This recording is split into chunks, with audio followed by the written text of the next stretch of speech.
Welcome to Jonas Premier. This tutorial will show you how to add a subcontract. So let's get started. Once you log into Jonas Premier, on the bottom left, click on Processing. Double-click into Subcontractors and you'll see the Subcontracts tab within here. You can also type in Subcontracts in the quick menu. Once the tab populates, you can easily click the green Add button to add a new subcontract. You can enter in the key information at the top and all the details down below. First, select your job number. Select the subcontractor from the vendor drop-down list. You can enter in a subcontractor number or have the system automatically populate the next number. And you can add additional details down below. You can enter in the start and end date and even select the type of form that you want to use when printing out the subcontract. You can custom design any type of form specific to the subcontract agreement. Enter in a description and enter in the scope of work. You can also easily copy and paste into the scope of work. If you have clauses that are the same from one contract to the next, you can embed that directly in the form so you don't have to type it out each time. Also, a lot of project managers send off the agreement and want to track the sign date. You could enter that information in here and filter by it at the top of the grid. Now, once you've entered the general information on the main tab, you can click on Lines to enter in all the details. This is the tab where you allocate the subcontractor directly to the job. On the bottom left, you can enter in the retainage percentage or holdback percentage. This can automatically default by setting it up in the Job Setup under Billing Defaults. To add a line item, at the bottom left, click Add Subline. Enter in the description, the amount, and more importantly, the distribution. It defaults the job number.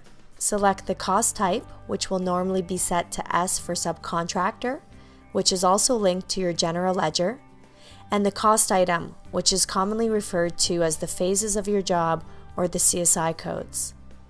You can enter in multiple line items. At the bottom, you can add any specific comments related to each line items or a general comment. Just a reminder, we are manually entering in the subcontract agreement. However, from the job budget control screen, you can click a button and have the system automatically generate the subcontract agreements. Also, just as a quick reminder, you can easily rearrange any of the headers on the top and bottom grids. There are additional tabs of information which you can fill out, including tracking compliances, adding special notes or custom fields, and uploading any related documents. We will cover more of these in detail later in the demonstration today. In More Actions, you have a few options. You can add from, meaning copying from an existing subcontract, print, and post. We recommend posting first so that it'll generate the subcontract number, and then you can print or email it out to your subcontract. The audit trail automatically stores. It also shows that this is now a committed cost against your job. It will only become an actual cost at the point of posting an AP invoice. Once you've posted, we can go ahead and print and email the subcontract agreement. This is a configurable form. You can open up our form designer directly in Microsoft Word, add any of your clauses or exemptions. You can also have different form designs for different trades or subcontractors. Notice in the grid, the subcontract number has now been generated and the status is now set to posted. You can also easily filter by the status at any point in time. That's how easy it is to create a subcontract agreement. Let's add another one and add a bit more detail. Click Add to generate another subcontract agreement. You can select the job, the vendor. You can also use your tab key to get from one tab to the next. At the bottom, we'll enter in additional information. We may want to flip the form design if this has different clauses or exemptions on it. Remember to enter in the description and the scope of work. Now that we've entered in the basic information, let's go into more of the details. As mentioned earlier, the details and allocation to the job are found in the Lines tab. At the bottom is where you enter in the retainage or holdback percentage. This can default based on the job setup. Let's show you where that setup is now found. simply type in Jobs in the quick menu. This is where you set up your jobs. Within here, you'll see a tab called Billing. Enter in the percentage for your retainage or holdback. If you click Save, every time you create a subcontract agreement, it will default that percentage within here. You have the option to override or change the percentage at any point in time. Remember to always reload your screen so it incorporates any new changes. Let's add a new record so we can see how that retainage and holdback percentage default automatically now that we've set that up as a job default. Notice at the bottom it's set to 0. However, as we add a new subline, it will default to 10% based on our job setup. At any point in time, you can override the percentage listed here. Next, let's go into a bit more detail with compliances. Currently in this example, I do not have to indicate if any compliances have been received. The system administrator can set up the compliances by simply typing in compliances in the quick menu. Within this screen, they can indicate if they're vendor-specific or subcontract-specific compliances. When you establish a relationship with your sub, there are certain documents that you only have to collect once. You will set those up on the vendor level. However, when you work with that subcontractor, the types of documents requested may be different from job to job. Those can be subcontract-specific documents that you can collect. The administrator has to set this up only once. To add a new compliance, click Add at the bottom left. Enter in the code, the description, whether or not you want it to be a forced required field, and the action to be taken. If the document is not received, do you want to ignore it? Do you want a warning, an error, or do you want the system to automatically put the AP invoices on hold? Notice these warnings appear upon invoice entry, meaning the AP person will be notified or warned at the point of processing an invoice related to this subcontract. As always, the status is set to active. If you no longer want to use this compliance, you can make it inactive. At the top right, click Save. Now to demonstrate this, let's jump back into the Subcontractor tab. Remember at the top right to save and reload this page. Now when you click on Compliances, you'll see the compliances listed below. Here, you can indicate that it's been received, it'll default the received date, and you can enter in the expiry date. You can also add any reference or notes. The dates are important because you can run reports on expired compliances. The next tab is called Custom Fields. Here, you can create any field you want. It could be a date field, numeric, text, even customize your own drop-down list. To learn more about this, watch our custom field tutorial. In the Documents tab, it will automatically store any of the documents you generated. As you can see, the subcontract agreement is already automatically stored, including the audit trail. By default, you can hide the audit trails. You can also add a document easily. You can drag or drop or click on the green Upload button. When you merge in a document, you can change the name of the document and also tag it with a document type. This is a fully configurable list. You can store drawings, plans, specs, etc. In this case, we're storing a form. It's a specific compliance form. When you upload a document, it automatically tags the date, who uploaded it, the document type, and the version. Within the document section, you can use the filters to easily search for documents. You can also search within the document management system.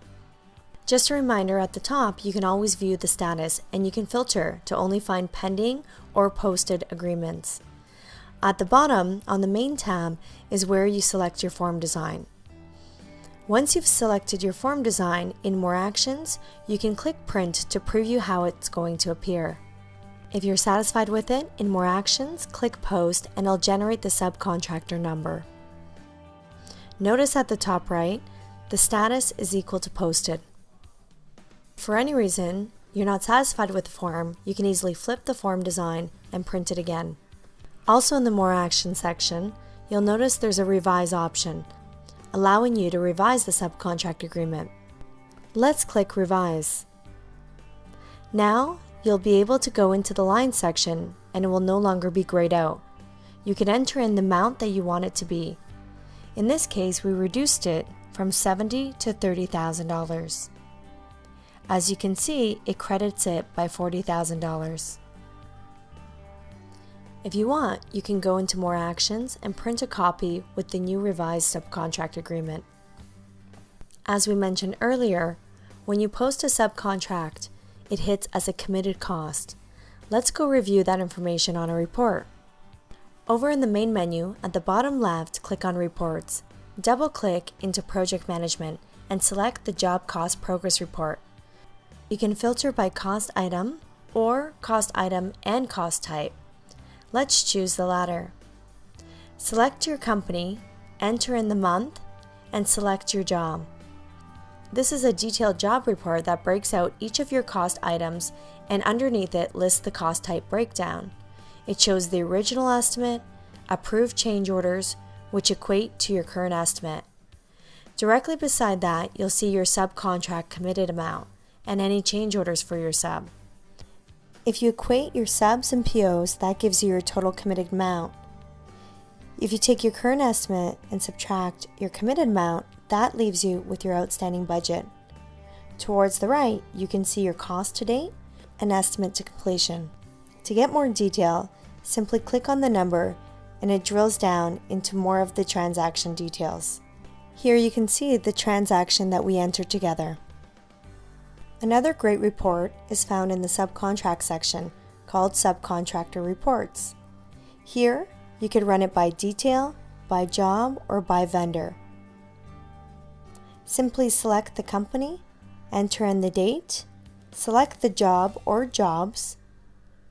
You can even filter by closed jobs and select the vendor. If you do not select any records and leave it blank, it'll run it for all records.